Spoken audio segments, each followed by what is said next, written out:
And then he said, don't wish it was easier, wish you were better. Don't wish for less problems, wish for more skills. I can't catch a break, guys. Yeah. Get them the fuck away from me. I can't be around those guys. People think, oh, well, cleaning your room, that's just a cliche. It's like, yeah, really, eh?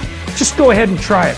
If people had any idea how powerful sleep is for healing from anything, and the fact that it's free. My mind is absolutely bulletproof, solid as a rock. Podcast.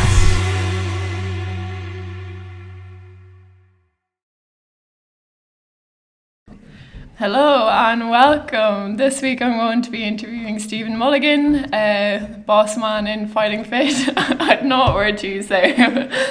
Say hi, Stephen. How's it going, guys? So Stephen, if you just want to give us a little rundown of what Fighting Fit is, because I kind of have my own idea what it is from being a member for like a year or so. So if you just want to tell us the whole rundown. So basically Fighting Fit, basically what we try and do is we try and deliver all the benefits of a personal trainer at a fraction of the cost. So we do that by eliminating the most expensive part of working out with a personal trainer, which is the one-to-one time. Because we found like once you're working out with people one-to-one, after a while, and once they get the technique down and all that kind of stuff, you're just counting sets and reps and giving high fives. Yeah. But that's also the most expensive part. So what we've tried to do is we've tried to take away that most expensive part. It means we can now focus our attention on the other aspects, which is the nutrition, the support, the accountability, the community, all that stuff that we feel like are the real needle movers, the things that actually help people get results. Whereas kind of standing there beside somebody while they're squat and deadlift isn't necessarily kind of what's driving the major results, because we can work people out in small groups, the energy's better, people feel like they're part of a community, it's much more fun, it can be the timetable then is much more flexible, so we find it's just an overall better solution to help people get the results that they need. Yeah, it's a lot more motivational as well, I've found, because like when you're actually on the way to class and you think, oh, I wonder like which one of my friends are going to be there today, who do I get to work out with today? It's a really nice kind of atmosphere. So you guys incorporate a lot of boxing into your workouts, which I think is really cool, because it's something that I would have never tried before, and it was one of the main motivators for me joining, because I wanted to try it. So you've been boxing all your lives. From what age did you start? Well, I started boxing when I was 11. I have been on and off now, to be fair. I've taken a couple of breaks for maybe 2-3 years at a time, but it's always been a part of my fitness regime. Yeah, it's just something you can always come back to. So I'm just wondering, what kind of like lessons have you learned from boxing? Because I found myself doing the Underdog project, the white collar fight, that I learned so much about myself. Yeah. You're testing yourself in so many different ways, and you're really kind of facing fears head on and stuff. So I just want to know what boxing has taught you over the years. Yeah, so even on that, that's why even boxing for fitness is one thing, but fighting is a completely different end of it. And it's that's the real thing that boxing has taught me. Boxing has really taught me how to deal with anxiety. I can remember when I was younger, big time anxiety for fighting, proper real nerves, literally getting sick before fights, builds up in your body that much. But it also then taught me how to, that's kind of why I started then pursuing kind of mindset, because I was just kind of, because I knew I had this fear inside me. Every time I had to fight, I was like, why am I getting so nervous? But it was all from an underlying lack of confidence, really, and just a negative cycle of negative self-talk, where you're just inside your own head before the fights, and you're looking at how good he looks on the pads, and you're looking at how strong the other person looks, and you're worried about the crowd and all these things that are outside your circle of control. So what I started doing then, I just started to discover positive self-talk. And I can remember then the transformation from when I used to box when I was younger to boxing as obviously part of maybe just maturing as a person anyway, kind of come from being a kid to being an adult anyway. Yeah. But then I can remember, because I kind of come up with my own positive affirmation. It was I'm strong, I'm fast, I'm smart, I am a champion, I cannot be defeated. And I just say that over and over again in my head, just to make sure to almost block out the kind of negative thoughts coming in. And then I remember kind of standing there before fights, and I was like, Jesus, I'm not actually not nervous at all. And a little bit nervous is good, so I was almost feeling a little bit too relaxed, But again, really boxing for me has just really taught me how to kind of play that mental game with yourself, and also, it just really gives you a lot of confidence when you know that if you needed to fight somebody, that you could. Because I can always remember being a kid, and we kind of myself and the boys, like, you know, we used to get a relatively hard time when we were younger in kind of the area that we lived in, all that kind of stuff. And I used to always remember trying to defend myself and just not being a very good fighter. It seems to but then I remember then after I started boxing, I remember that I kind of got in this kind of silly little fight with another kid in school, and like just being able to like duck punches and be able to give one or two back, like it just and then over time it just really expanded my confidence, you know. Yeah, so probably for that class. Big time, 100%. It's so that was so freeing for me, especially as a young man, because you're expected to be able to defend yourself in that way, you know. So it was very interesting. So I'd say overcoming anxiety from actually fighting, but then just even from the training and stuff in general, like just knowing that I can defend myself if I needed to. Yeah, because it is that kind of thing where you are facing this person head on, and there's already like so many mind games going on, because you're kind of like judging their abilities, and then you're trying to kind of remain calm, but you're just like, shit, I'm like, sorry to swear. You're like, because you're like going in to fight them, and it's that big thing where usually in day-to-day life you don't have that kind of confrontation with people. So I thought that was really interesting. Especially even for yourself, because you've done the white collar. It's like, it's not only are you just fighting, it's not just like a random fight up the town. It's like you're fighting somebody else who has been training to fight. Like they've done the camp. It's like you're fighting another, well, like even on our it's like you're fighting another athlete, you know, somebody who has been training probably just the same for years, like you've been training. You know what I mean? So like, we're not just talking about, you know, two drunkards out in the street swinging, you know, in haymakers. Like, this is like two athletes kind of going at it to see who's the best man. And usually it's like you're like, because it's a fight, like your friends and family are there. You get what I'm saying? So even to deal with that as well is like, because your pride's on the line almost as well. So it's like you really are juggling a huge amount of emotions doing that. So kind of from an emotional intelligence standpoint, it really kind of makes you look at yourself and have to deal with a lot of feelings and emotions. Yeah, because there is like a lot of pride, but at the same time, like I found that I gained a lot of respect for the people that I was like sparring with in the training and stuff like that. You really just like develop a huge camaraderie of people, and you've probably found that with your brothers as well. Like, because I know you like spar all the time. Yeah, we spar all the time. That's very interesting as well. Because I find like me and the boys like very rarely. Obviously, we have our bits and bobs, like, but we very rarely like. We never like seriously fight each other, and I think it's more so it's because we have an underlying respect for each other, because we know because we know fists start flying, because we know it's gonna because we know it's almost it's gonna, if we start fighting, it's gonna be a fight to the death, kind of, you know what I mean? It's like, because like we know we can it's like it's we know it's just not worth it, you know what I mean? Yeah. No, but I think as well, it's like just the beauty of boxing. Like, again, we have sparred like hundreds of times, I'd say, over the years, but you know, you always hug after it. It just really teaches you that kind of that respect for the other person. Like, but it also just teaches you how to like just when the bell goes, you can just leave something there. It's like, you know what I mean? Really you don't carry. You just like stop, and you just like, okay, I really like wish the best for you and everything, which I think is savage. Yeah. So I just wanted to talk about the beginning stages of your business and how you found like starting off a business, what kind of way you went about it, and what were your motivations for starting it, like, and has that motivation been the same as you've kind of carried it through the years? Yeah, so when I first started the business, like, it was more so just like, no, I don't want to say a lack of options, but it was really all I really felt that I could do well, you know. And I kind of got onto into the mindset was like, you know, like, for me, business is all about adding value. Good business adds a lot of value, because I know if anybody wants freedom and to make a good living, you know, which I'm sure everybody wants to do, is like, my thing is like,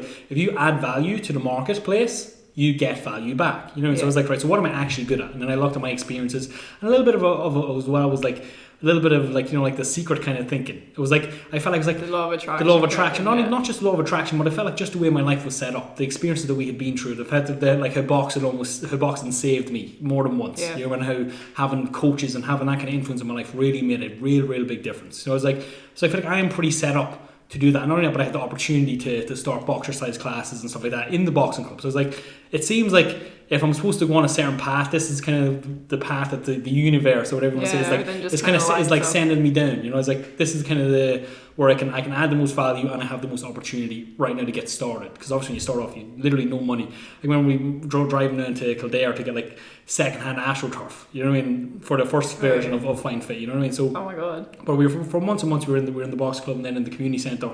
But for my motivation was just to try and secure a job, because I remember I was working at McDonald's for like 2 years, you know, and I just remember just hating it. Not hating it. We'll just start dissing McDonald's. Yeah, no, it's like, to be honest, to be fair, like McDonald's, looking back in hindsight, actually taught me a lot about business and how to run a good business and have good systems in your business. You know, because anyone could do it. Like, it's a relatively simple job, and they paid relatively good money for the for the skill level needed. I heard actually as well that someone saying that you kind of need to go through a job that you don't enjoy first to kind of get your mind working on what you actually do want to do. Yeah, big time. And I just remember coming away from it thinking, like, listen, it's like anybody on say like on minimum wage or making a relatively low income. Was like, I just remember thinking to myself, I was like, listen, if I was left to my own devices, could I not make more than a tenner? I was like, give me for every, like, give me an hour. Could I not make? I could literally buy milk in the shop for $1.50 and go door to door and sell it for €2. And I'm sure I could make more than a tenner. You know what I mean? So I've always trying to be a little bit more kind of entrepreneurial minded.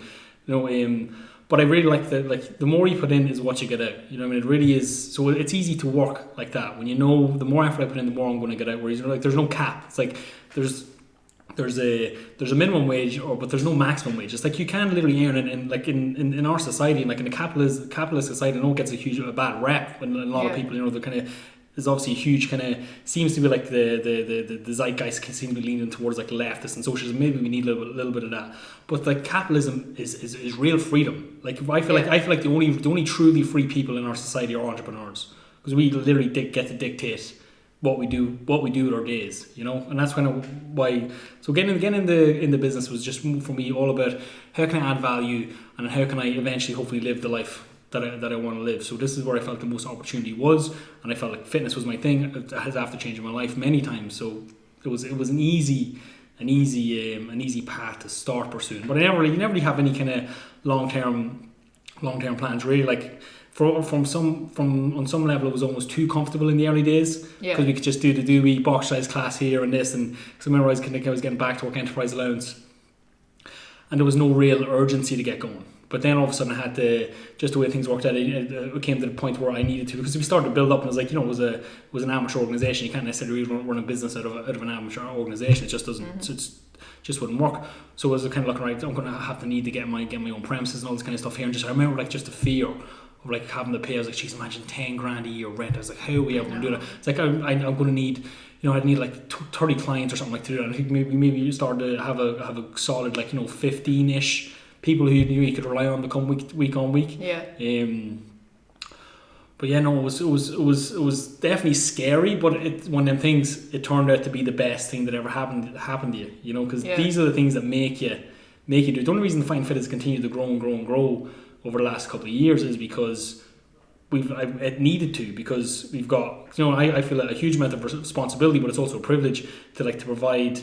You know, to provide a career, or to provide, you know, the income for my fiance, my brother, my other brother, Niall. You know, these people are lying. So it's like every time, so you can almost see the stair step in evolution. Every time we needed to grow, we grew because we had a bigger reason. We had a bigger reason to grow because we have more people to take care of. You know what I mean? Yeah, it's kind of like the ball just keeps rolling. It's like that first step of like expanding.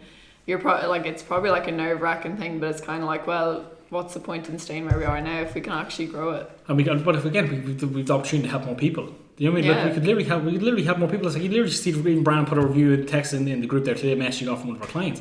It's genuine. It's incredible. You know, it really is incredible. Like there's no maybe some, but very little other kind of industries you can get involved in that you can generally have such a positive impact on people's lives, and that's so needed. Like it's like I think the recent stats are like 67% of Irish people are overweight or obese. Yeah. And I just know, not that I know, from my own experience and the experience of like literally 99.9% of the clients I've talked to, like I feel like there's a direct correlation between obesity and mental health problems. It's like if you look at yourself in the mirror and you don't like what you see, that impacts you day on day on day. Because I know, because once I lost the weight, boom, here I am chasing my goals, going after my dreams. You know, before that, what was it? I was shrinking away from life and I was shrinking away from opportunity. Once I kind of lost the weight, it really is like literally getting a weight off your shoulders. And now you're like, let's have it. What's the next step now? Where, you know, you build so much mental toughness and mental resilience.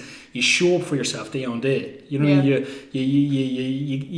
it's like self-confidence. You have confidence in yourself to follow through because you've done it day in, day out. It's like you show up to the work even though you didn't really feel like it. You said no. You're building discipline. You know you can trust yourself to make the right decision. Whereas a lot of people are just, you know, they make promises to themselves and they keep breaking them, and that's in they're eroding their own self-confidence. So many people put their self-confidence in the hands of others and say it's your fault I lack confidence, but it's not. It's like self-confidence is the confidence you have in yourself, you know, and you can only break that based on your own actions and decisions. Definitely, because I think when you're in like quite an unhappy place, you're gonna make decisions based on that, and then if you're kind of doing yourself favors and you're like really building yourself up, you're going to make just more and more good decisions. So I feel that's really translated into the work that you are doing, because I remember joining, I think it was after I dropped out of college, and I was in a really bad place myself, but I remember reading like the first page of your booklet that you have, and I was like, oh my god, Stephen's been through all this before, like he's felt like he's had problems with his mental health and everything. That's really gonna,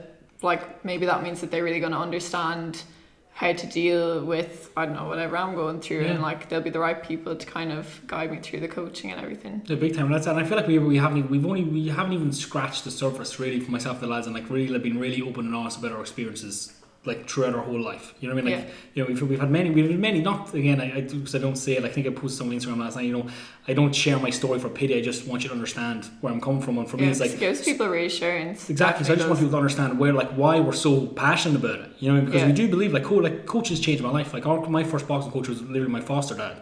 You know, and like that, like she's like. So had such a huge impact on my life, you know, in the fact that this whole concept of like strangers care. It's like, why would these people care with me? But literally showed up 4 or 5 nights a week every night. They never missed a training session. Literally drove from his house 10 minutes out of town to collect us, took us to train and dropped us back. Like never let us down. Always anytime we need them, ring them. You know what I mean? Really good coaches, Q and Jim and Eamon and all of them. You know, and it was really like. That's why we just love coaching. I love being a coach. I really feel like it's the best job in the world, you know. Yeah, it's class to like have, because they're definitely like, I've found there's been people in my life who've just like kind of stretch out their hand and just be like, come on, I'll like help you and stuff, and like when you really need it. And it's like, if you're able to do that as a job and you're able to like help people and stuff, it's just like, it's like so rewarding because you really understand the importance of it. Yeah, and that's kind of like for me now in the position that I'm in now, it's like almost the blessing and the curse, because like I get into it, and you know I love coaching. You know, coaching again, it's sort of a huge passion for it, but for the business to grow, it's like I had to take a step back from coaching and focus on the business and focus on more like on sales, marketing, systems, innovation, all this kind of stuff, and leave room for Chris and Brandon and Niall and Sam and Jen for them to grow into the coaching element. You know, so it's like this thing like. But it's like now I get to coach them, and you know it's just a different experience. But it's like if I coach Brandon, you know, and he can together we can impact 100 people, whereas I can maybe only impact 20. You know, it's this whole law of synergy. You know, where we work together, and sometimes just kind of I had to take maybe a slight step back on that to let them do it more. But again, it's overall the impact is much bigger than it used to be when I was doing it on my own. Yeah, it's like your presence is still very much here, because like you're always in the gym, like you're always like chatting with clients and stuff, but it's like your role now is more kind of like growth orientated and stuff, because I've noticed like you've made like massive growth over like the past year, even like with opening the new gym and stuff, and just like your YouTube channel is like looking really savage these days and stuff. So did you have like a plan for all those things like happen like over the past few years or so, or like how do you go about like, I don't know, kind of envisioning growth and then like watching it happen and like developing it? Yeah, like I'm all like I am even to get into some of even like star signs and stuff like that, because there's only something that here we go. Yeah, but it's not necessarily something that I traditionally believed in, but just after my yoga experience and just kind of looking at it, it just seems to fit a lot of the time, which is a little bit weird. But it's more so like I read my horoscope one day and said I should do this in the gym, so I did it. But because again, it's just probably the best way that I can explain it is like, you know, because I'm more like an Aquarius kind of, you know, I'm always in my head, I'm always thinking, I'm an ideas person, like I'm always in my head. A little bit too much, like that's kind of one of the struggle. Obviously, everyone has a pro and a con. It can be a struggle as well. Yeah. But I'm always thinking about the future, you know, and I'm always planning ahead. I'm big on goal setting. I'm the kind of person who's like, even me and Jen were clearing up boxes. Like I make vision boards, you know, and you know, and I have my goals are on the wall. You know, and we in our last, like, you know, I got relationship goals, business goals, travel goals. You know, all the goals written out. You know, and I really try and stay focused out because I feel a huge amount of responsibility, because I need to have a plan, because I got mouths to feed in a sense. Yeah, because everyone's looking at you like, what do we do next? Exactly, because again, and it's like, how much money is somebody worth? You know, is Brandon worth 100 grand a year? Is Chris worth 100 grand? It's like, of course these people are. So it's like, we got to grow this business to make sure that everybody can eat. Our kind of philosophy for the last year or so has been like, everybody feeds the business because the business feeds everyone. Yeah. You know what I mean? So that's what we're trying to do. We're trying to grow the business so that everybody can take care of their, obviously we're one big family, but everyone now, Brandon's having a baby, so everyone can take care of their sub-family unit, and everybody feels looked after, and everybody can have the experiences and do the things that they want to do. And obviously, listen, it's a long-term process. You get what I'm saying? Like, if I was where the boys are at their age, I'd be loving life. You know what I mean? But because the feedback is, everyone loves their jobs and it's a great place to work and all that kind of stuff. You know what I mean? But it's like, I'm still relatively young. I'm 28 now, 29 my next birthday. But it's taken me like 5-6 years to get here. To this point where I feel like I'm starting to have a nice bit of freedom now. I'm starting to feel like a little bit more security since we bought our house and that kind of stuff. Because the thing when you own your own business is, there's very little security, and especially in the health and fitness industry. You know what I mean? It's like, but you probably have to pretend that like you're just like, it's all fine. Yeah, it's fine. It's fine. We know where we're going next. It's grand. I'm doing class. But at the same time, we were very aware that it's like we're competing for our clients' business week to week. Because people can just drop it in a heartbeat, and when the going gets tough, usually people's fitness is the first thing to go. And now like economically we're talking like it's a pretty relatively good time. We're almost at full employment.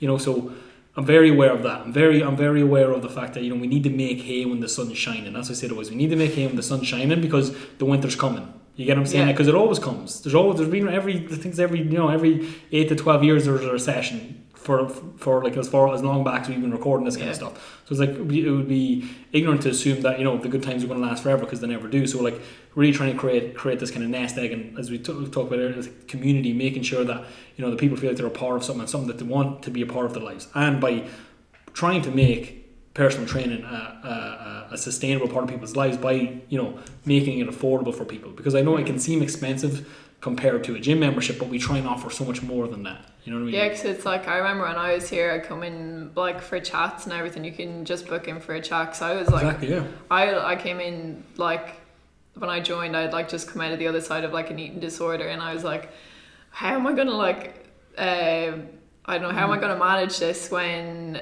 I don't know, just how are the lads gonna understand if I like mention this, how to deal with it. I couldn't get that sentence out. But it was grand. Like I remember like I just had so many chats with the lads about it, and it's actually like helped me so much like with anxiety around food and everything, that it just like it really is tailored to everyone. It's not the thing where you just come in, you work out with a group and then you leave. It's the kind of thing where you're like looked after so much, like you're given so much coaching, and you have that big community aspect. 'Cause I know like you have the Facebook group even as well, like everyone can like post their meals and like just little bits of inspiration and stuff. So I really like that. Yeah, no, because that's kind of when you obviously listen. When everybody kind of starts out, like we ask people like, do you want the strict and structured approach? Do you want the kind of more flexible approach? And then it's like it's completely customizable. You get what I'm saying? You said you can book in with a trainer, for a check-in is what we call it. Anytime really. We encourage people to do it once a month. But the thing with the Fine Fit membership is like we will never turn you away. You know what I'm saying? Like we what the boys are like. We'll stay late. We'll come early. Yeah, it's like how do we make it happen? Exactly. What we have to do to help you. If we need to have a meeting every week, we'll have a meeting every week. You know what I mean? But it's like we will give as much as you ask for, as much as you need. And some people take more than not take, but and some people, what would I say, would utilize the membership more than others. Yeah. But again, that is there, but that is still there for everyone who needs it. You know what I mean? Because it's not a one size fits all, because everyone has so many people are dealing with so much stuff. We all have our stuff. You know what I mean? So we try and just be nice and customize that journey as best as we can to the people. But it's like the boys are always learning. And even the boys, they kind of, I think it really stands to our team the fact that everyone comes either an hour early to work or stays an hour late, 4 days a week to study. Yeah, you used to have like because I remember seeing the schedule, and it's like you used to have like the study penciled into the calendar, which I think is really cool, because like I don't know, just that thing of like you're always taking bits of information from like really like writers and like speakers and everything, and you're just kind of trying to use it to help your clients. Yeah, because I think that's really nice. Because we find it's like it's a relatively simple thing, and it's in weight loss, and it's obviously a little bit more than weight loss, but 90% of our clients are weight loss clients. And at its most basic form, it is energy in, energy out, or a calories in, calories out is kind of, you could simplify it down to that sentence if you wanted to, but it's much more complicated in practice. It's much more difficult to implement, and it's like And there's so much stuff. Like you almost need to be a psychologist to be a really good person to know. You know what I mean? It is such like a personal thing, and like as you said and as I said, like when we found ourselves in tough times, like maybe we were like struggling with our weight or like with food or something. So it really is that thing where like there is that big emotional attachment to it. So I really think that's good that you are really like pinpointing that, and you know that like, oh, these people are going to need like a little bit more of a leg up than 100%. Just like, oh, just track your calories and stuff like that. Yeah, was that what you get in a lot of places? It's not to put them people down. It's just that's all the business model allows for. It's like when I say to people, it's like, how much personalization and customization can you expect when you're only paying $5 a week somewhere? You know, I mean, how much? Because like again, people's time is valuable. If you've got a good trainer, can command a relatively decent wage. It's like, and how much do you expect for that investment? Because people talk all the time. We say like, what's your values? And people usually say family number one for most people, but then usually second comes straight after is health, because what is your health is your wealth. You can't say like, what is your family going to do if you're not healthy? You know what I mean? But then it's like, then we ask like, how do you spend your money? You know what I mean? And then health is literally the bottom of the list. And when you suggest to somebody paying, let's say like €100 a month or something, a gym membership, like, what are you talking about? But it's one of my core values. It's like, is it really? It's literally like your health and your mindset. Like if they're like taking care of your quality of life and how you perceive everything that life throws at you is just so much better. Yeah, you just enjoy life a lot more. My favorites, and I have so many favorite quotes. But it's not what happens to you, it's how you communicate what happens. Again, two people can have the exact same experience and come away from it with completely different kind of outlooks on life. You get what I'm saying? Again, and I feel like it is all down to how we communicate that to ourselves. Like, so we're never told, like, I remember growing up, even the more I look in the mindset now, you're told like, oh, you shouldn't, like, or if you talk to yourself, you're a crazy person.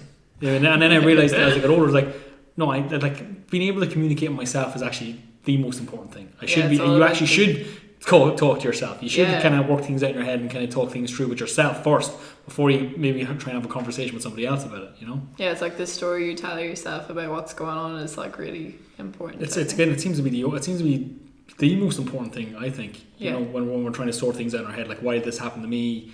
Because I remember when I was younger, there used to be, what's the word? I don't know if it's bitter. Bitter might be the right word. Like, why don't? Because again, like, why don't I have all these opportunities? And no, their parents are buying them this, and they get this, and then I just realized that it's just because, listen, what it is? Nobody's coming to save you. Like, if you don't do it yourself, nobody's going to do it for you. It's like, sounds like but it was like the best day ever. Because now you take responsibility. But now, once you take responsibility, now you can actually do something about it. If you leave these things in other people's hands, you can never take control of it. Whereas if I said, listen, I'm going to take responsibility for it. I'm going to take full responsibility for where I am right now. It's like, right, boom. Now, because it's my responsibility, I can also change it. Whereas I'm saying, if I'm blaming you, it's much harder for me to get you to change than it is just to change myself. You know what I mean? Because it's like everyone wants the best for you at the end of the day, but like they can't do it all for you. Nobody, like I said, but I think as well, people don't care as much as you think.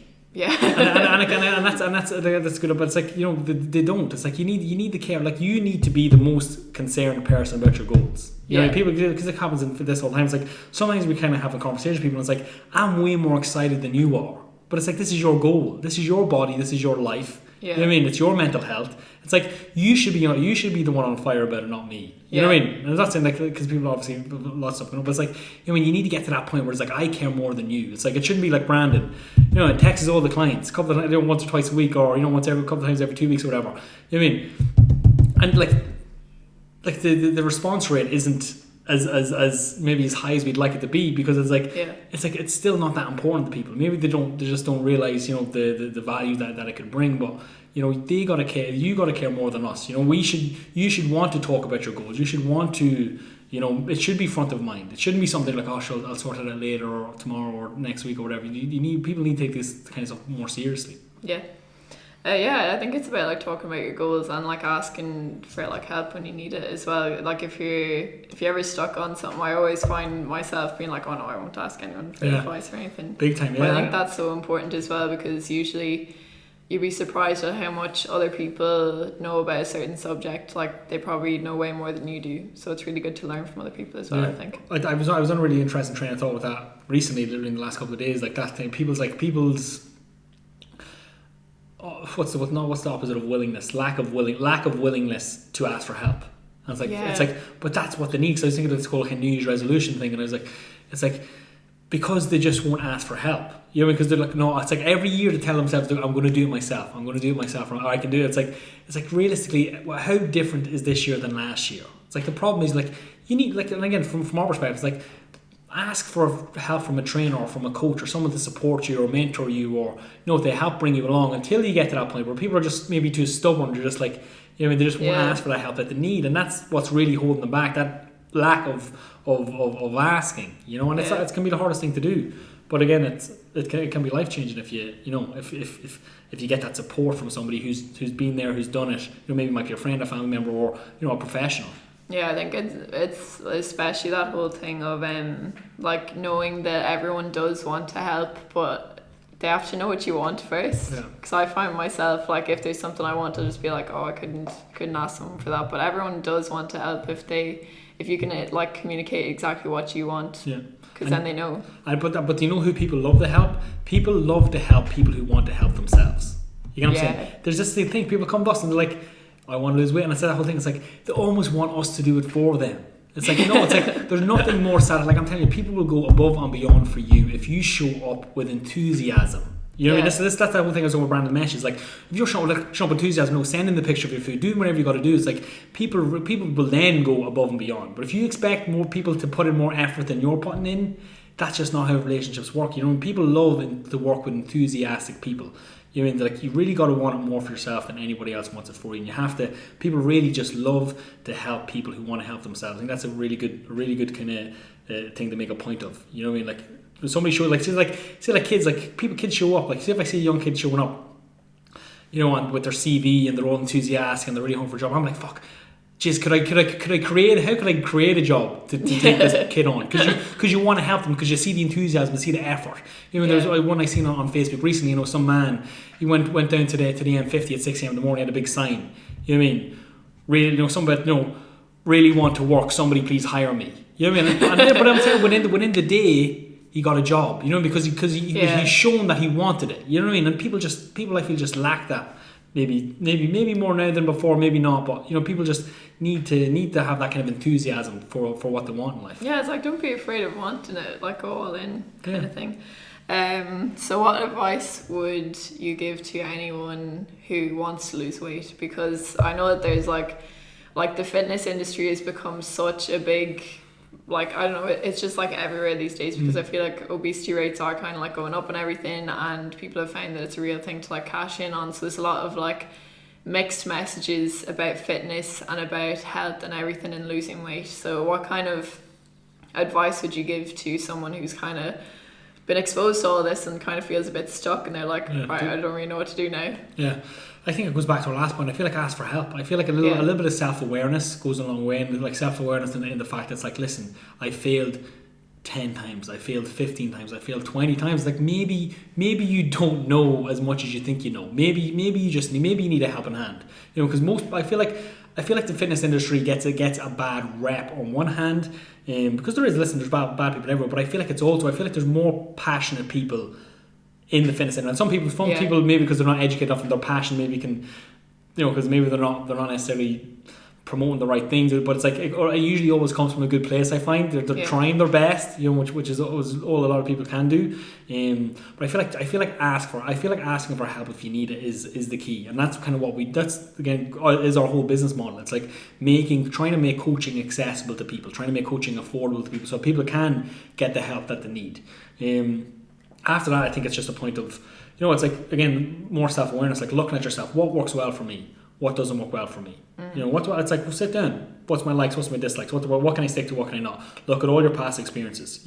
Understand who you are, what you like and what you don't like. Yeah, because it is that kind of thing that you'd really want to make it something that you can keep up, because like you're gonna have the same body for the rest of your life. So I think it's important to understand how you can like, I don't know, if you need to lose weight, like how you need to like jimmy it up or whatever. Yeah. Like what? But in the same breath, I feel like it's all like it's self-awareness and the fact that it's like if you know in your heart and soul that if you're only losing a pound a week you're going to quit, it's like maybe you need something, not I want to say more extreme, but something like you need to be honest with yourself, like, because like it takes, there's a certain level of, that's why like I try to never set the goal for a client. I always ask them, Yeah. listen, this is what I expect from you financially, energy wise, time wise.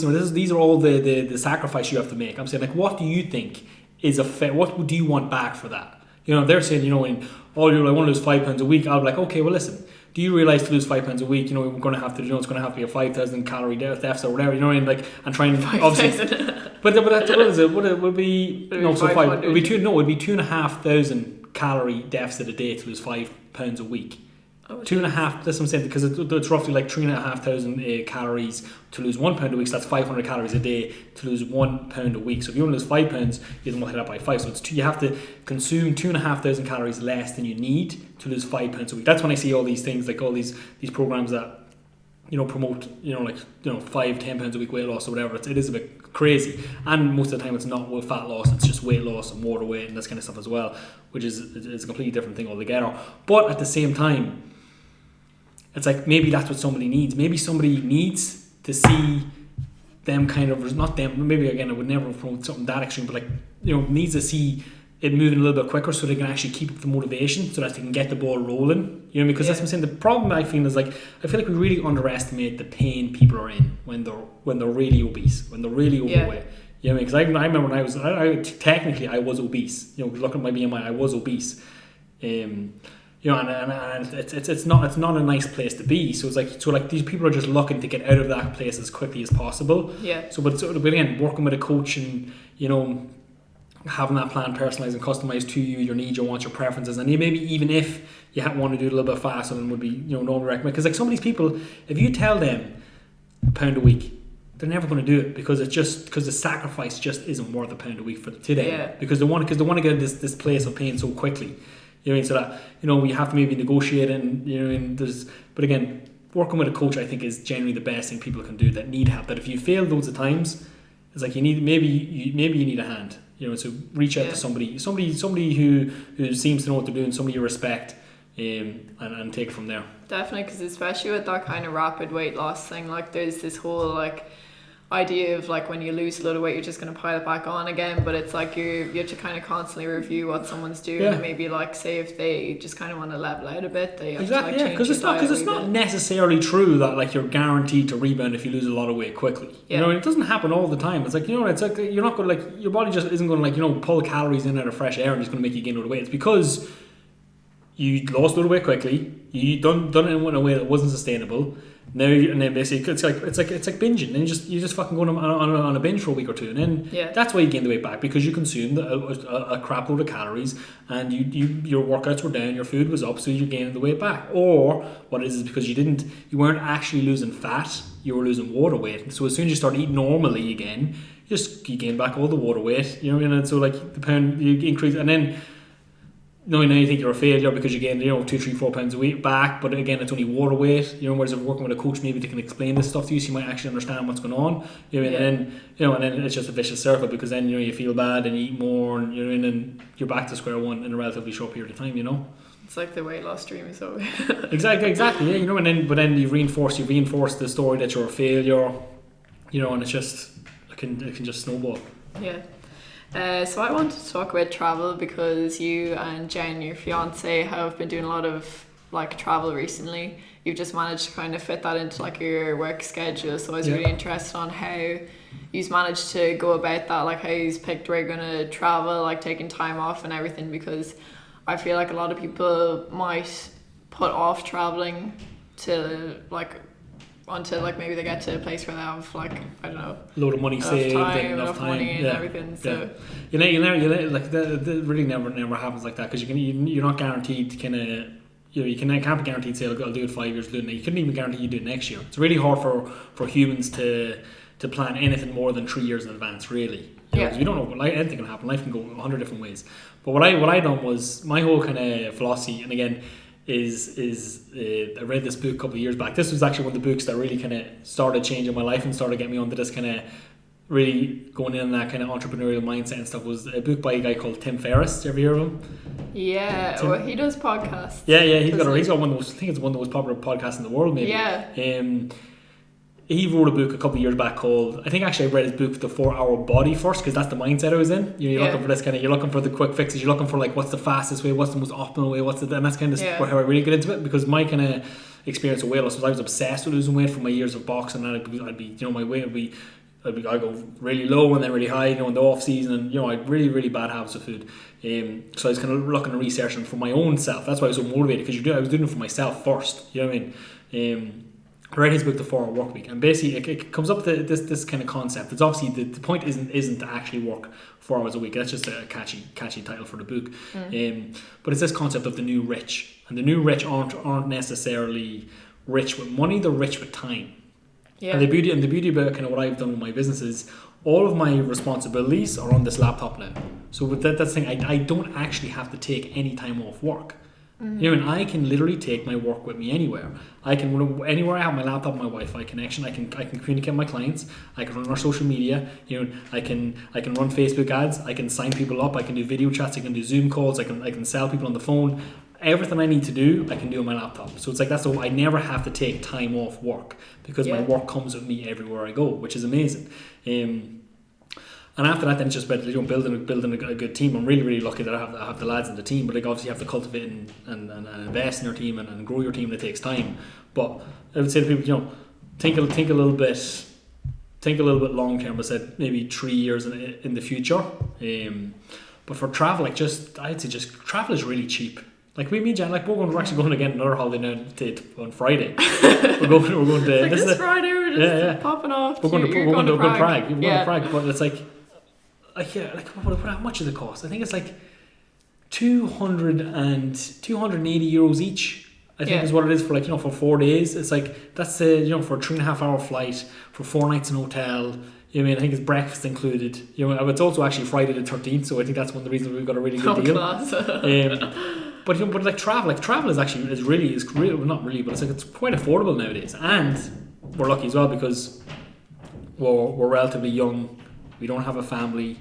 Overheads are low. We don't drink a lot. We don't go out a lot. It's like all we really do is work and travel. But it's you'll always make time for your priorities. Like I said, travel was on that goal list. Travel is one of the things I think about. It's like I want to see the world. It's one of my goals. So it's like I make it a priority. I make it happen. Yeah, actually, what does travel mean to you? Because I was thinking about this a lot. Because I feel like you learn a lot about yourself and different places while you're traveling. Travel to me, it just means to me that I'm being. I think traveling to me is a sign that I'm like quote unquote successful, because success to me is freedom. Yeah. And if I'm not locked down, it's like I just love the option. If I want to go, I can go anywhere. Because if I want it, but I don't like because I love my work. But it's like if I wanted to go, one of the reasons I love my work is because I don't necessarily have to do it. I couldn't. The business in theory could run without me. I could if I wanted to sit at home and not really do anything. And we might not grow, but I've got a good team. We've got good systems. We've got a relatively good brand for a small business. But travel to me is freedom, and I don't know. It's just you really do get exposed to different cultures and just different ways of thinking, and you meet some cool people. Yeah, you get outside the norm a wee bit. Yeah, so big time. Yeah, you kind of grind out your day to day, and then when you finally do get that chance to see somewhere else, I think you learn a lot from it. Yeah, and for me, it's really kind of getting out of the small town mindset. I think there's something I just really love about, even just more so in one of our last trips there this year was in Lisbon. Just being in the city, just being a face in the crowd in the city. In a small town, everybody knows you, and all this stuff. But it's nobody knows me here. It's you really feel. I really do feel that freedom of I could be whoever I wanted to be here. And there's no preconceptions about who you were and what your history is and what your past is, or it's you can literally be. You're just a face in the crowd. You can be who you want to be. You can do whatever you want. That's kind of why I really like to travel, especially.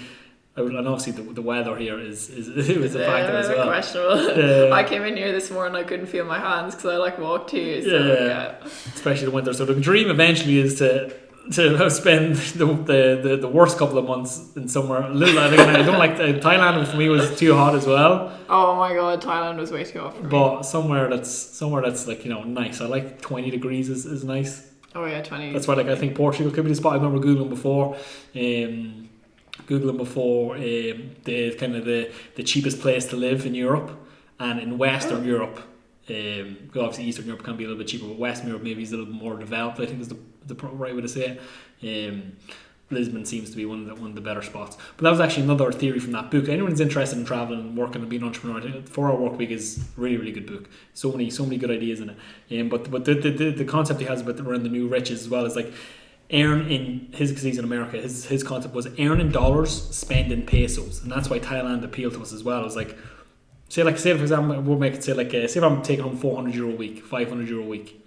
It's like €500 a week in Thailand might as well be €1,000, because the cost of living is so low. So you don't actually have to be making a huge amount of money, to live in another country. If your business is in a first world country like Ireland and you're living in a second or third, not second world, wouldn't be first world, would it?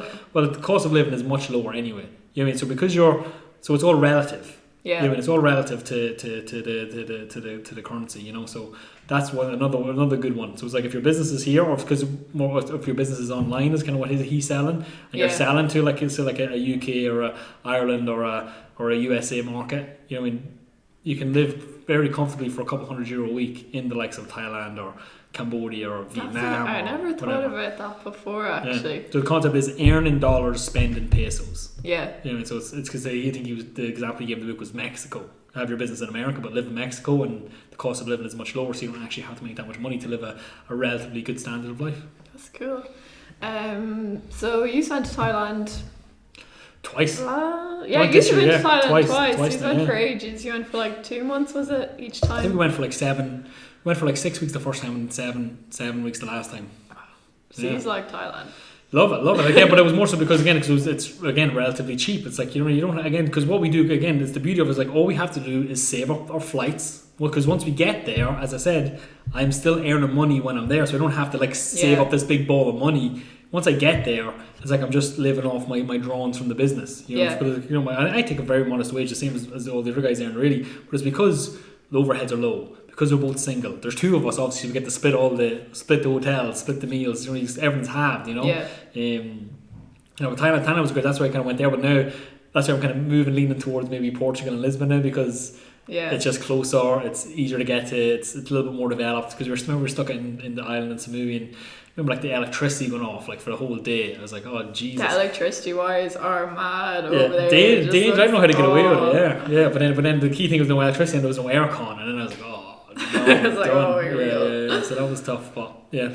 Travel is really good. I would really encourage people just put it on the board, make it happen. And this is the beauty of it as well. Like most people, like everyone, even if you got a job, it's like everyone gets 1 month off a year paid.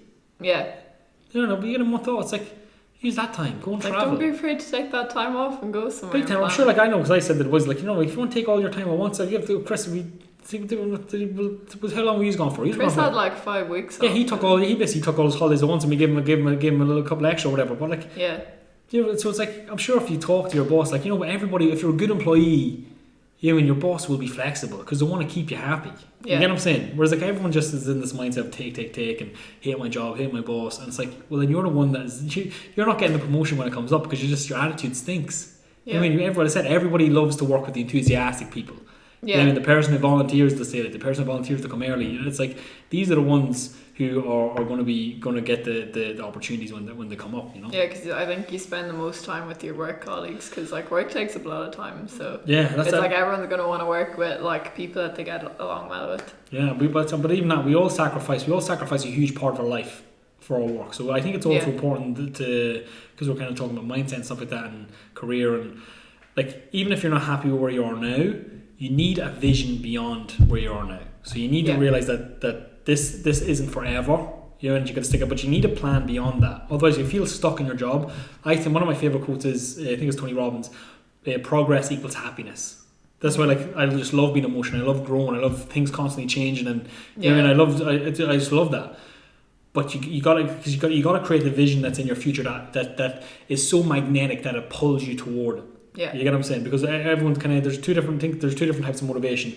It's like extrinsic and intrinsic, so it's external or internal. But one pushes you and one pulls you towards it, and you want to create that one that vision that's so exciting that it really fills you up. That like you're like, wow, that's kind of really what I want, and that kind of really pulls you in that direction because the vision is so strong. It's nearly something that kind of seems forbidden because it's just like, oh, but that's my actual dream. I can't actually go and do that. Like I just have to like be responsible and like do my work. But there's always that's why I find it so easy for me to stay motivated and stay positive. And even though like I didn't have to get up to this, I still got up this morning. What time was I?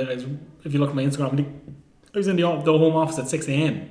Yeah. You know what I mean? Because I've created this beautiful life now. You know, and I've got this amazing life. But that's what pulls me. It's like I get to travel for a couple of months out of the year. You know, and it's like how wouldn't I be motivated? But I didn't always. You know, there was some point that I was doing all the shifts in here. I was opening and closing. You know, there's like 12, 14-hour days. I think when you're a personal trainer, like you got to be there for people before work, and you got to be there for them after work. You know, and so you get up. And you have to have that energy as well to like deliver a class. Oh, exactly. This is it. You know what I mean? Like so, it's like you got to simple, but the vision was beyond that circumstance. Like it's not going to be like this forever. It's not going to be like this forever. Why? But it's not going to be like that forever because I'm just like, oh, I love positivity. No, it's like because I had a plan and I had a strategy and it didn't always work out. But like, you know, you're growing, you're changing, you're evolving, you're making a genuine effort towards it. You know what I mean? There's a great quite listening to videos today.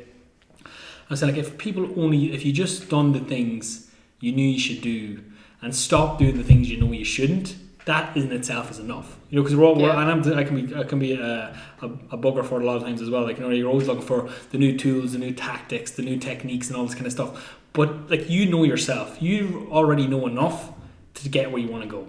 You just don't do the things you know you should, and you won't stop doing the things you know you shouldn't do. You know, and if you've done that, you'll be fine. I'm gonna like go home and like do my to-do list now after this. But you feel so good. There's nothing better. I love a to-do list as well. It's part of my morning routine. Plan the day. Nothing more satisfying than taking off a full to-do list. Oh yeah. And but as well, because I know a lot of people are suffering with anxiety. Maybe some people that listen to this as well. Like another one of my beliefs is action alleviates anxiety.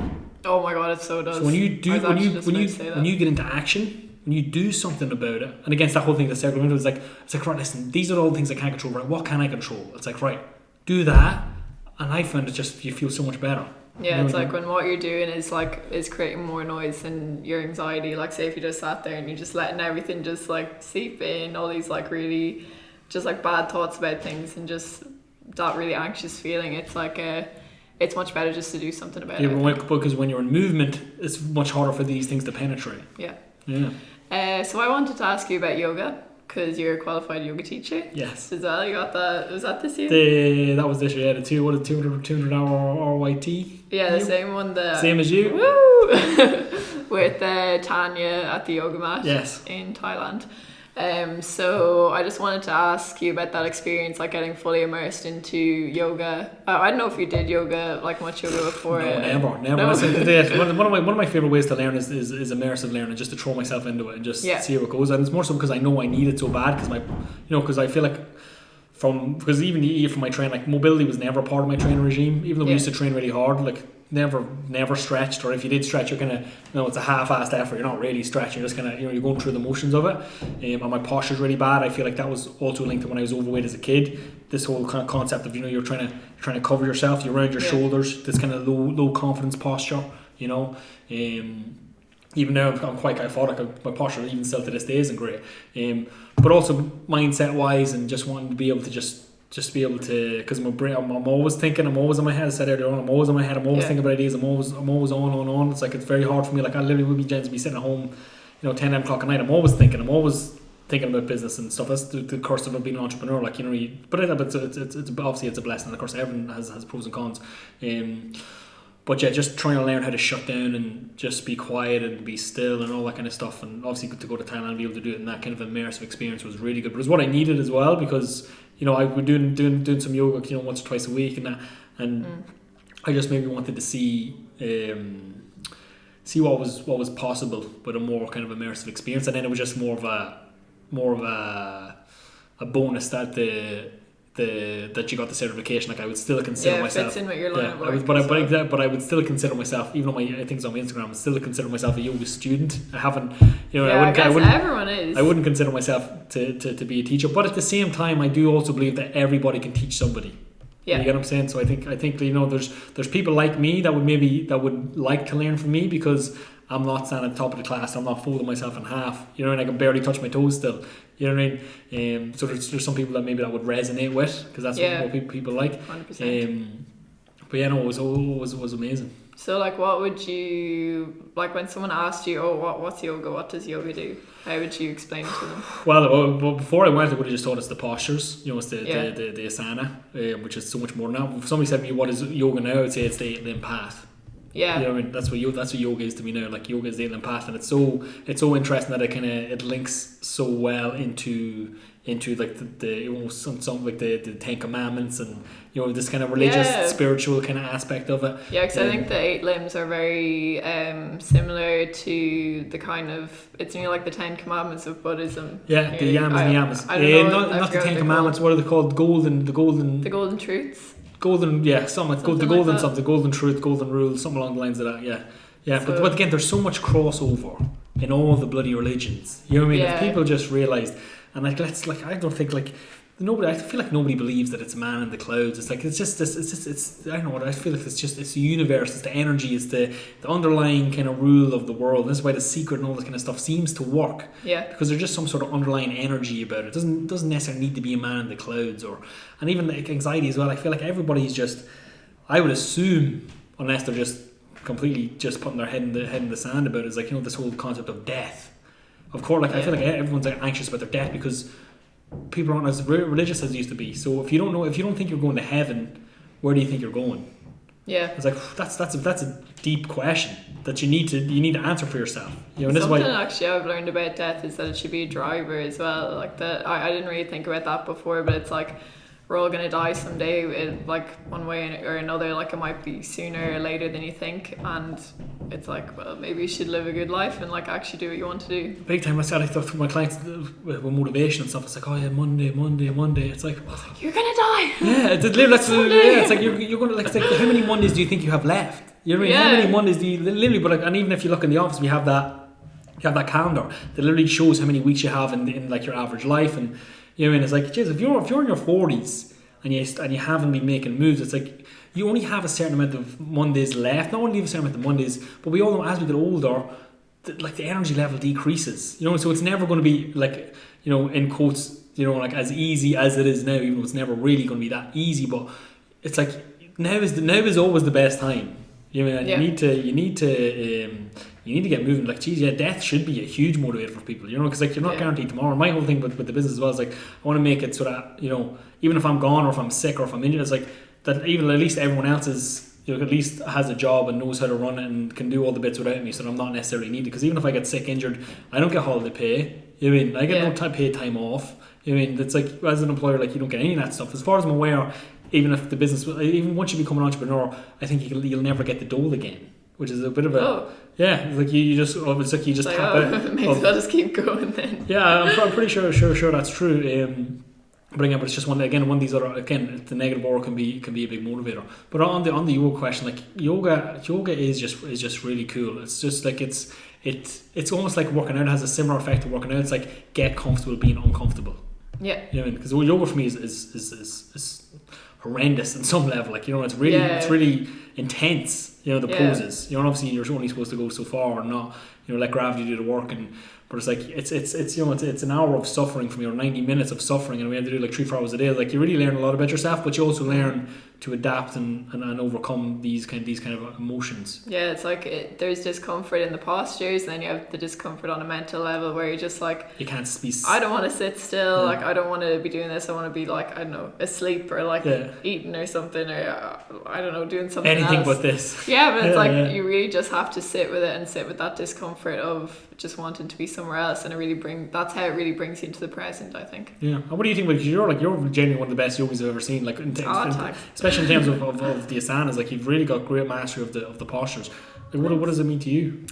For me, like before I even went to Thailand, it was kind of like that thing where I was like, right, I need, like, kind of like you, like I need that immersion into it because I'd kind of lost touch with it and I wasn't really doing it for the right reasons or whatever. So for me, I learned that it was really something that, like, I had that peace of mind that if I could do this every day, that I would feel like, I don't know, just like more myself, and that I can take in life a bit better, you know, because if you're kind of in tune with your body and your mind and stuff, then you just feel a lot more centered. So it really is that for me. It's nothing, like, a lot of it isn't really to do with the postures for me, because I think that kind of comes with time. And like, people would come into my class and they'd be like, oh, I want to get like a flat tummy and toned arms, like I want to get that yoga bod, and I'm just like, well, that's not what it's about, really. It's like, wait till you see what happens your mindset when you actually do a class. Yeah, and it's like, if you want to get to, if it's fat loss, it's like, it's diet. It's like, I'll be like, go over to Fighting Fit and they'll like sort you out. But even for me, it's like, I feel like that's one of the things people struggle with, and I still struggle with it, even though I know, obviously, it's one of these things you know better, but it's still, you still struggle with it. It's like, it just feels like it's so far off. You know, and it's like, for me, it's like, weight loss is so much easier. It's like, strength training is so much easier, but it's like, it's like even in months, like, you see like, like maybe like a 20-25% improvement in a posture, but it's like, fuck, I've done like 6 hours a day for a month, and it's like, and you see such gradual process, but it's one of these things that, like, it's worth waiting for, or the best things in life, you take time, so you just gotta, again, you can't be in it for the quick return. You just gotta be in it because you want to make it a part of your life, and because of the mental benefits that come with it as well, I think. Yeah, especially because like it's so good to like get out of, like, say you'd like do a lot of boxing and stuff, I do a lot of yoga. It's really good to kind of cross over into like a different kind of discipline and really use that to lend to your own discipline. Yeah, big time. And then one of the reasons actually that kind of brought up my mind was that whole thing there, because here, even at Fighting Fit, we focus on so much what it's called, like the yin and the yang, so much yang. It's all high intensity training, it's all strength training, it's all boxing, all hitting the bags, and it's all high energy stuff. That's why I just really wanted to, as well, for myself and for the clients, to bring that aspect of yin to it. Obviously there's different types, there's yang styles of yoga too, like Ashtanga and that kind of stuff, but the yin end of things, just really slow and everything, really slow everything down, and just but to help balance out all the high intensity stuff, because we get people in here all the time, and their bodies are just, not even just their bodies, but their lifestyle is just already full of enough stress that if we take them in and train them hard for 5 days a week, like, it's just stress on top of stress on top of stress. It's like you'd probably better not going to the gym and just sleeping for an extra hour a day, like, you know what I mean? So there's some people like that, whereas this is like just relaxing. Again, it's more of a mental thing that they need, so it's like that's what Fighting Fit is. Like, it's a constant work in progress, and it's like you see all these other gyms and all the shit about we're the best. It's like, listen, we will never say we're the best, because we believe that we can always get better. It's always a work in progress. There's always there's a concept of extreme ownership. Like, if there's a client and they don't do well in the program, even if they're the worst client in the world, we will still on some level blame ourselves. Well, not necessarily blame, but it's like we'll take responsibility for that, and I'll say, right, listen, obviously we didn't explain it to you in a way that you understood. Obviously, it wasn't easy enough for you to understand. Obviously, the classes weren't enjoyable enough for you, or we'll look for a way to take responsibility for it, when we're human, and but that is kind of our overarching belief, that it's always our responsibility to do better, to be a better coach, to help, because we want to help everyone, and obviously that maybe isn't necessarily possible, but that's what kind of drives us to keep tweaking the program, keep making it better. That's why everyone, if you haven't been a Fighting Fit and you're listening to this and you haven't been here in 6 months, it's like, it's different. It's different, but it's never kind of, if it was a year or it was 2 years, it's like, it's completely different. We're always tweaking, always making it better, always look for ways to improve the program. Because again, that's what was the hope for yoga. To bring it back to that is like, because we want to help that client too now. It's like, but obviously people don't necessarily want to do that because they don't feel like they're being productive when they're kind of just stretching, and because I want to get to toned abs, and I want to, but again, I'm in pain. It's like, I want to do the splits. I can never do the splits. I'm not flexible, so I can't do yoga. That's like the one thing that like gets on my nerves. I'm just like, just do the class anyways. Like, I don't want you to deprive yourself of not doing a yoga class. Just because of that. But just to finish up, I just wanted to ask you, do you have any advice for people like coming up to Christmas and like around the Christmas season? Because obviously you work a lot with like food and like weight loss and everything. I'd say people have this conception that like coaches are just like, oh no, you have to be like good over Christmas and everything. But I found that you lads are kind of like, especially this year, like kind of make sure that you earn Christmas. So like work up to Christmas on like your fitness or your weight loss or whatever, and then like you've earned your Christmas, you can enjoy it, and then in the new year it won't be as hard to like get back on the wagon again or whatever. Yeah, big time. Yeah, and I think I would say even that word, not necessarily that's a bad choice of words, but it's like even like saying earn. I feel like obviously everybody just deserves, like, you know, this whole thing, everyone deserves to love themselves. You know, it's like you don't need necessarily to earn it, but what you need to, like, people forget what balance means. Like, balance literally means sometimes if you lean too far, like think you're on a skateboard, if you lean this way, you got to lean hard this way to end up back in the middle. You get what I'm saying? So it's like you got to balance out. Like, if you're going to eat more, you got to make sure, at least our philosophy this year, especially the message we're trying to hammer home, is like, you at least please keep up the workouts, because most people are this kind of Brand posted a video about it yesterday, and I kind of touched on it this morning, this perfectionist mentality. You know, if it's not perfect, I'm not doing it. And people are coming to me, oh yeah, like, even I'm trying to, a couple of consultations, people trying to, you know, getting in the sign up, I'm trying to, they're looking to get started in January. Like, listen, well, my advice obviously to your coaches, you know, let's try and get started now. Like, oh no, I've got so much on over the next couple of weeks and so many nights out, and I wouldn't be able to commit to the nutrition. I'm saying, like, that's cool, but what if we just get the workouts, like, in your routine before Christmas? And it means it's then kind of like giving yourself peace of mind that you're just like, right, I'm like prepared for this, and I don't know, because people are trying to do everything at once, and that's why people quit so much, because like there's exercise, there's nutrition, there's mindset, there's recovery, there's sleep, there's steps, there's water, you know, there's 100 different things, you know, and everyone tries to do everything at once. I'm like, right, let's say if we just start with the workouts, and again, but the thing is, when people aren't seeing progress on the scales, you know, they feel like they're not making progress, you know. But no, we think, like, keep the exercise program up is my best advice, because at least then you're going to burn an extra, you know, even if people say you burn, like, say 500 calories a workout, you work out 5 times a week, that's 2,500 extra calories that you can then play with at your work party, at your, you know, 12 pubs with your friends, you know, for that box of celebrations or whatever it is. So just keep working out, and then, as you said, like, in that philosophy, like, you know, like, earning Christmas in some extent to, you know, to at least balance out the consumption of alcohol and chocolate lovely all the good stuff. But it's that same, it's like, enjoy it. It's like, what's the worst that can happen? It's like, people need to realise that you need to overeat 3,500 calories to gain a pound of fat. Yeah. You know what I mean? So it's like, be a little bit sensible and be a bit, you know, make slightly better decisions. And if you know you've got a party that night, maybe make good decisions at breakfast, lunch and dinner, and then go out and enjoy yourself. Just don't, I'm going out tonight, feck the gym, I'm not doing that, and you're like, oh, celebrate for breakfast, and, you know, and like, oh, and it's just kind of, people just really let the wheels fall off the wagon altogether, to really just get out of this whole mindset, you're on or you're off, and just really try and find that balance, because there can be that nice balance too, you know. And if you do kind of just try and, you know, increase the output of calories, it means you can eat a little bit more and enjoy yourself. And it's like, give yourself a window. Say, listen, 2 pounds over Christmas isn't a bad result. You get what I'm saying? I'm saying, like, you know, it's like, Christmas is Christmas, and it's like, it's there for a reason for everyone to enjoy themselves at the end of the year. Big time.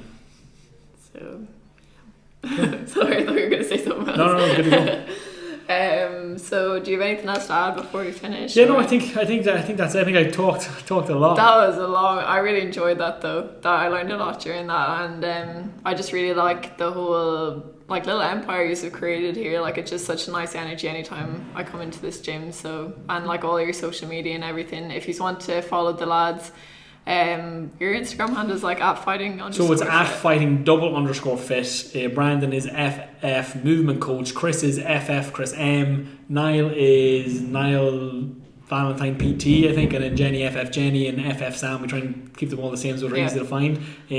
I'll link them all under the podcast and stuff on like the YouTube and everything. These are so like invasive on social media. So we're trying to say, because we're trying to build something that, again, that everybody can live a good life, and for that, and again, from my side, my business philosophy is help more people.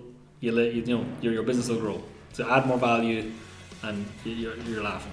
Yeah. So I think you guys are like really unique. It was a pleasure interviewing you today, and I hope everyone enjoyed the podcast. So bye bye. Thank you very much, Ash. It was a pleasure.